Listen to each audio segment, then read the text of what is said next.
Little Women by Louisa May Alcott. Chapter 31. Our Foreign Correspondent. London. Dearest people, here I really sit at a front window of the Bath Hotel, Piccadilly. It's not a fashionable place, but Uncle stopped here years ago and won't go anywhere else. However, we don't mean to stay long, so it's no great matter. Oh, I can't begin to tell you how I enjoy it all. I never can, so I'll only give you bits out of my notebook, for I've done nothing but sketch and scribble since I started. I sent a line from Halifax when I felt pretty miserable, but after that I got on delightfully, seldom ill, on deck all day, with plenty of pleasant people to amuse me. Everyone was very kind to me, especially the officers. Don't laugh, Joe. Gentlemen really are very necessary aboard ship, to hold on to, or to wait upon one, and as they have nothing to do, it's a mercy to make them useful. Otherwise they would smoke themselves to death, I'm afraid. Aunt and Flo were poorly all the way, and liked to be let alone, so when I had done what I could for them, I went and enjoyed myself. Such walks on deck, such sunsets, such splendid air and waves. It was almost as exciting as riding a fast horse, when we went rushing on so grandly. I wish Beth could have come. It would have done her so much good. As for Jo, she would have gone up and sat on the maintop jib, or whatever the high thing is called, made friends with the engineers, and tooted on the captain's speaking trumpet. She'd have been in such a state of rapture. It was all heavenly, but I was glad to see the Irish coast, and found it very lovely, so green and sunny, with brown cabins here and there, ruins on some of the hills, and gentlemen's country seats in the valleys, with deer feeding in the parks. It was early in the morning, but I didn't regret getting up to see it, for the bay was full of little boats, the shore so picturesque, and a rosy sky overhead. I shall never forget it. At Queenstown one of my new acquaintances left us, Mr. Lennox, and when I said something about the lakes of Killarney he sighed and sung with a look at me, "Oh, have you e'er heard of Kate Kearney? She lives on the banks of Killarney. From the glance of her eye shun danger and fly, for fatal is the glance of Kate Kearney." Wasn't that nonsensical? We only stopped at Liverpool a few hours. It's a dirty, noisy place, and I was glad to leave it. Uncle rushed out and bought a pair of dogskin gloves, some ugly thick shoes, and an umbrella, and got shaved a la mutton chop the first thing. Then he flattered himself that he looked like a true Briton, but the first time he had the mud cleaned off his shoes, the little bootblack knew that an American stood in them, and said with a grin, "There you are, sir. I've given him the latest Yankee shine." It amused Uncle immensely. Oh, I must tell you what that absurd Lennox did. He got his friend Ward, who came on with us, to order a bouquet for me, and the first thing I saw in my room was the lovely one with Robert Lennox's compliments on the card. Wasn't that fun, girls? I like traveling. I shall never get to London if I don't hurry. The trip was like riding through a long picture gallery full of lovely landscapes. The farmhouses were my delight, with thatched roofs, ivy up to the eaves, latticed windows, and stout women with rosy children at the doors. The very cattle looked more tranquil than ours, as they stood knee-deep in clover, and the hens had a contented cluck, as if they never got nervous like Yankee biddies. Such perfect color I never saw. The grass so green, sky so blue, grain so yellow, woods so dark. I was in a rapture all the way. So was Flo, and we kept bouncing from one side to the other, trying to see everything while we were whisking along at the rate of 60 miles an hour. Aunt was tired and went to sleep, but Uncle read his guidebook and wouldn't be astonished at anything. This is the way we went on, Amy flying up. "Oh, that must be Kenilworth, that gray place among the trees." Flo darting to my window. "How sweet! We must go there sometime, won't we, Papa?" Uncle calmly admiring his boots. "No, my dear, not unless you want beer. That's a brewery." A pause, then Flo cried out, "Bless me, there's a gallows and a man going up." "Where, where?" shrieks Amy, staring out at 2 tall posts with a crossbeam and some dangling chains. "A colliery," remarks Uncle with a twinkle of the eye. "Here's a lovely flock of lambs all lying down," says Amy. "See, Papa, aren't they pretty?" added Flo sentimentally. "Geese, young ladies," returns Uncle, in a tone that keeps us quiet till Flo settles down to enjoy the flirtations of Captain Cavendish, and I have the scenery all to myself. Of course it rained when we got to London, and there was nothing to be seen but fog and umbrellas. We rested, unpacked, and shopped a little between the showers. Aunt Mary got me some new things, for I came off in such a hurry I wasn't half ready. A white hat and blue feather, a muslin dress to match, and the loveliest mantle you ever saw. Shopping in Regent Street is perfectly splendid. Things seem so cheap. Nice ribbons only 6 pence a yard. I laid in a stock, but shall get my gloves in Paris. Doesn't that sound sort of elegant and rich? Flo and I, for the fun of it, ordered a hansom cab, while Aunt and Uncle were out, and went for a drive, though we learned afterward that it wasn't the thing for young ladies to ride in them alone. It was so droll, for when we were shut in by the wooden apron, the man drove so fast that Flo was frightened and told me to stop him, but he was up outside behind somewhere, and I couldn't get at him. He didn't hear me call, nor see me flap my parasol in front, and there we were, quite helpless, rattling away and whirling around corners at a breakneck pace. At last, in my despair, I saw a little door in the roof, and on poking it open, a red eye appeared, and a beery voice said, "Now then, mum." I gave my order as soberly as I could, and slamming down the door with an "Aye, aye, mum," the man made his horse walk as if going to a funeral. I poked again and said, "A little faster." Then off he went, helter-skelter as before, and we resigned ourselves to our fate. Today was fair, and we went to Hyde Park close by, for we are more aristocratic than we look. The Duke of Devonshire lives near. I often see his footman lounging at the back gate, and the Duke of Wellington's house is not far off. Such sights as I saw, my dear! It was as good as punch, for there were fat dowagers rolling about in their red and yellow coaches, with gorgeous Jameses and silk stockings and velvet coats up behind, and powdered coachmen in front.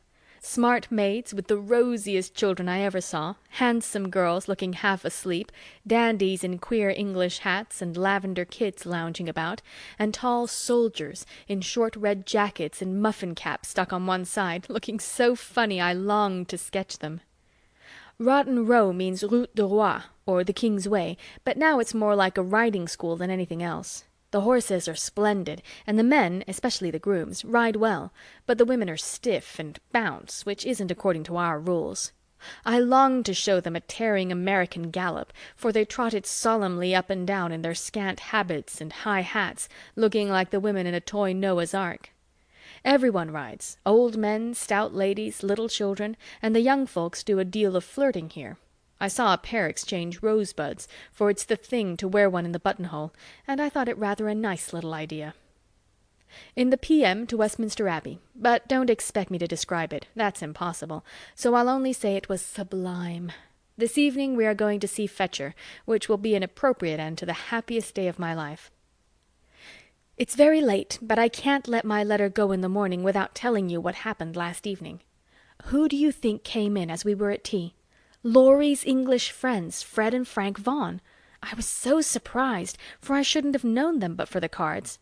Both are tall fellows with whiskers, Fred handsome in the English style, and Frank much better, for he only limps slightly and uses no crutches.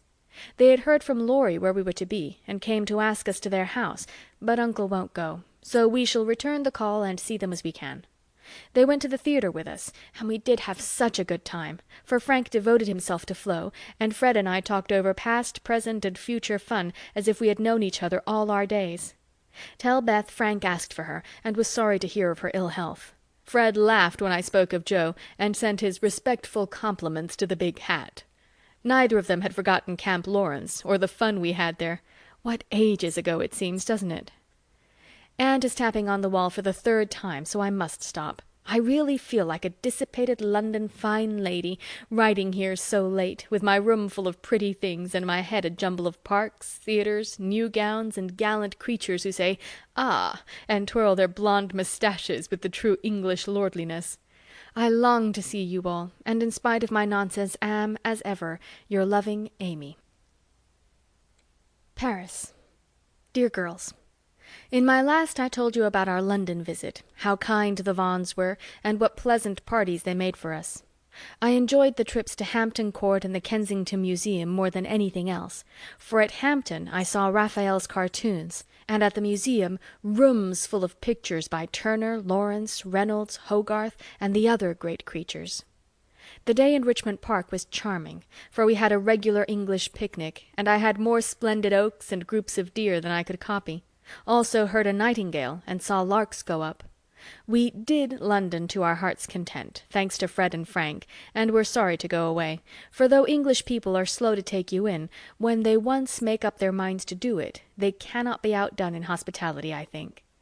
The Vaughns hope to meet us in Rome next winter, and I shall be dreadfully disappointed if they don't, for Grace and I are great friends, and the boys very nice fellows, especially Fred. Well, we were hardly settled here when he turned up again, saying he had come for a holiday and was going to Switzerland. Aunt looked sober at first, but he was so cool about it she couldn't say a word. And now we get on nicely, and are very glad he came, for he speaks French like a native, and I don't know what we should do without him. Uncle doesn't know 10 words, and insists on talking English very loud, as if it would make people understand him. Aunt's pronunciation is old-fashioned, and Flo and I, though we flattered ourselves that we knew a good deal, find we don't, and we are very grateful to have Fred to do the parley-vooing, as Uncle calls it. Such delightful times as we are having, sightseeing from morning till night, stopping for nice lunches in gay cafes, and meeting with all sorts of droll adventures. Rainy days I spend in the Louvre, reveling in pictures.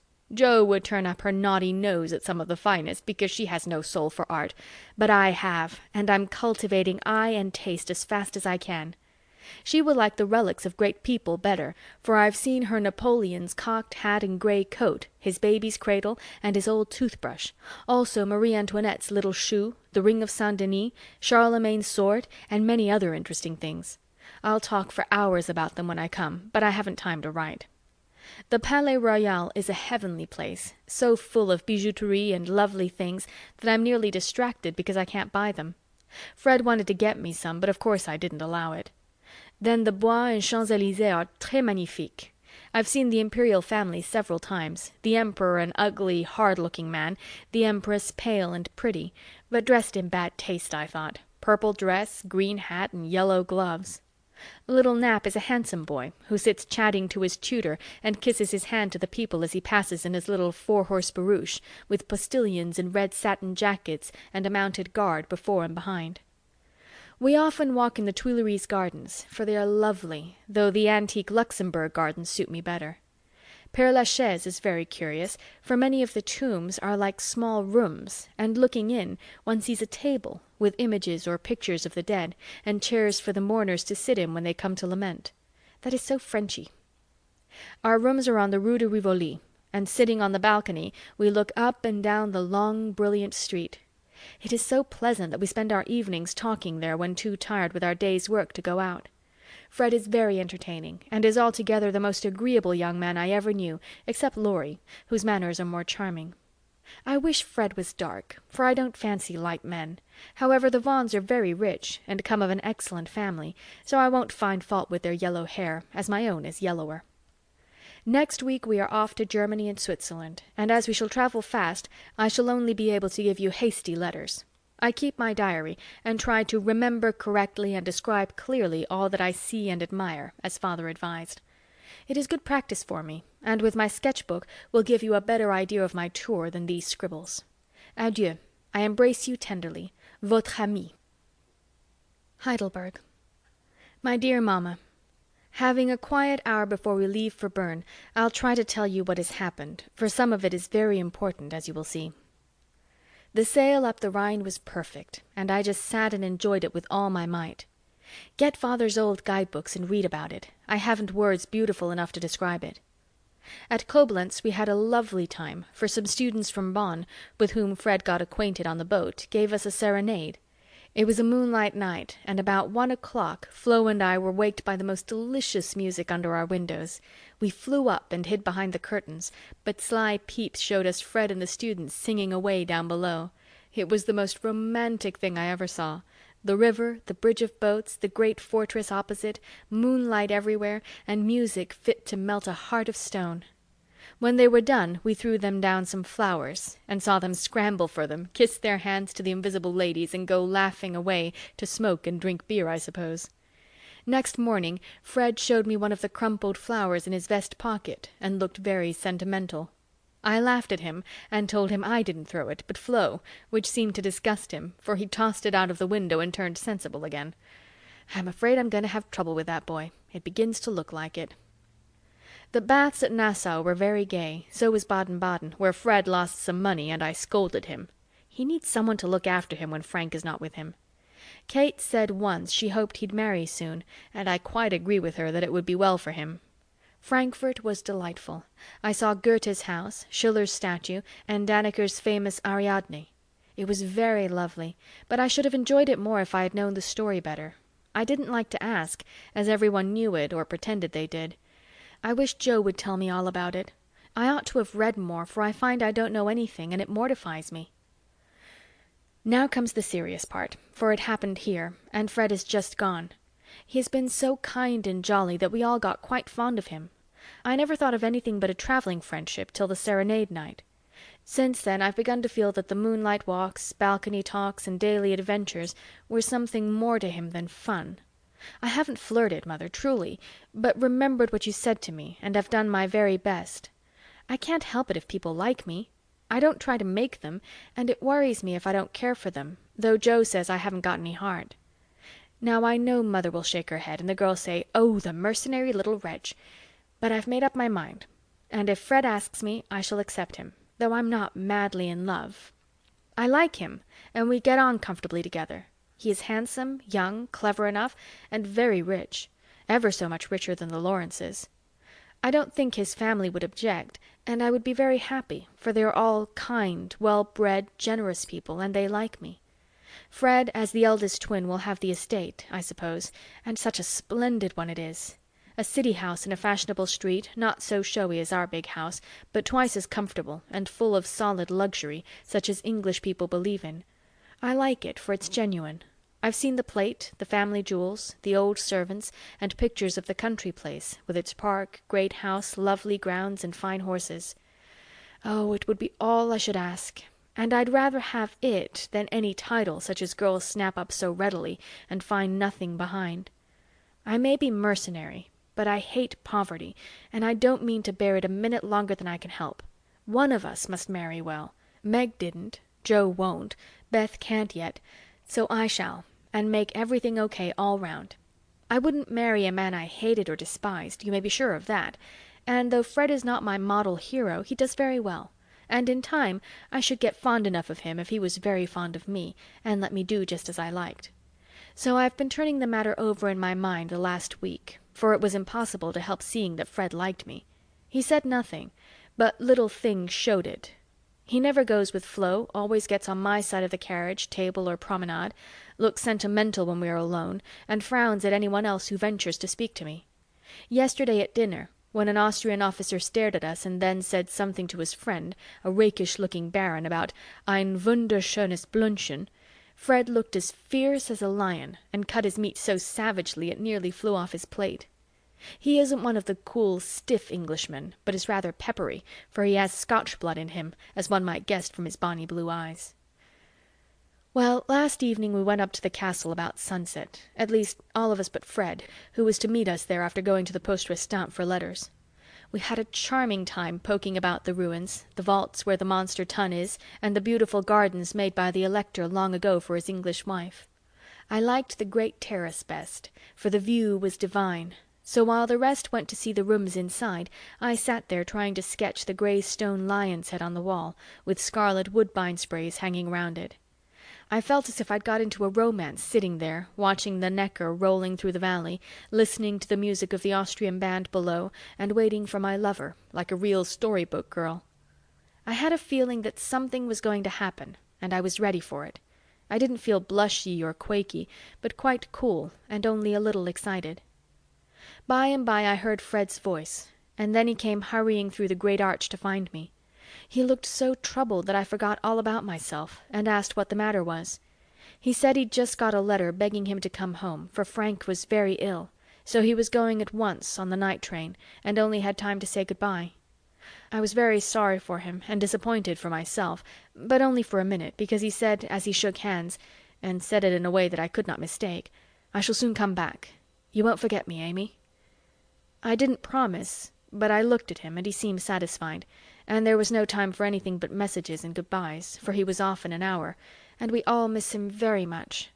I know he wanted to speak, but I think, from something he once hinted, that he had promised his father not to do anything of the sort yet awhile, for he is a rash boy, and the old gentleman dreads a foreign daughter-in-law. We shall soon meet in Rome, and then, if I don't change my mind, I'll say, yes, thank you, when he says, will you, please? Of course, this is all very private, but I wished you to know what was going on. Don't be anxious about me. Remember I am your prudent Amy, and be sure I will do nothing rashly. Send me as much advice as you like. I'll use it if I can. I wish I could see you for a good talk, Marmee. Love and trust me. Ever your Amy. End of chapter 31.